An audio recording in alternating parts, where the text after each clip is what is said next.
Mahal kong Pilipinas, mahal mo ba ako? Malapit nang mabutas ang tsinelas, pero mahirap pa rin tayo. Walang makain, walang tirahan, ang hirap humanap ng pagkakakitaan. Bakit ganito? Bakit? Mahal kong Pilipinas, mahal mo ba ako? Malapit nang mabutas ang tsinelas, pero mahirap pa rin tayo. Walang makain, walang tirahan, ang hirap humanap ng pagkakakitaan. Bakit ganito? Bakit? Oh! Parang trapo na itsura ko kakatrabaho, panay sugat sa kamay at makapal na mga kalyo. Ang kaso'y tila di mo kadaman na malubog, tila ako'y lumulubog na medisina'y walang bisa. Napakadalang makakuha ng kahit ano na galing sa taong mga taong tauhan nyo. Ang dami naming dito, araw-araw na iniisip kung paano, pero parang imposible ang lahat ng plano. Pagkabayad ko sa utang, utang na naman bago. Bakit ka mo? Kasi kulang, kulang na kulang.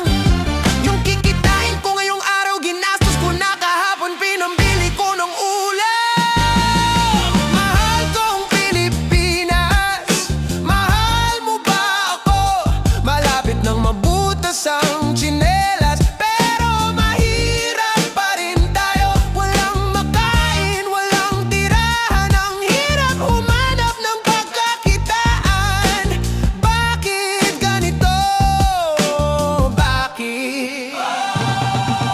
Mahal kong Pilipinas, mahal mo ba ako?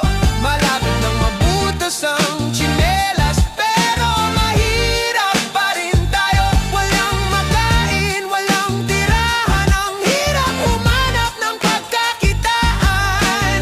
Bakit ganito? Bakit?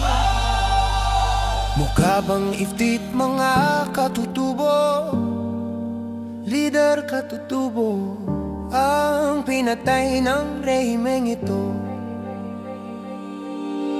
Napakabigat na ng kalagayan para ipanawagan ng pagpapatigil ng rehimeng ito at ng kasalukuyang sistema.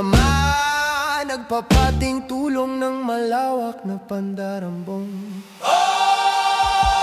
Patawarin mo sana ako sa aking mga nagawa. Anumang buhay ang binigay sa atin ay ipagpasalamat. Kahit na gaano ka pa kahirap ay walang karapatan. Ikaw lamang at wala nang iba ang dapat paniwalaan. Anumang bagay na galing sa'yo ay dapat na pangalagaan.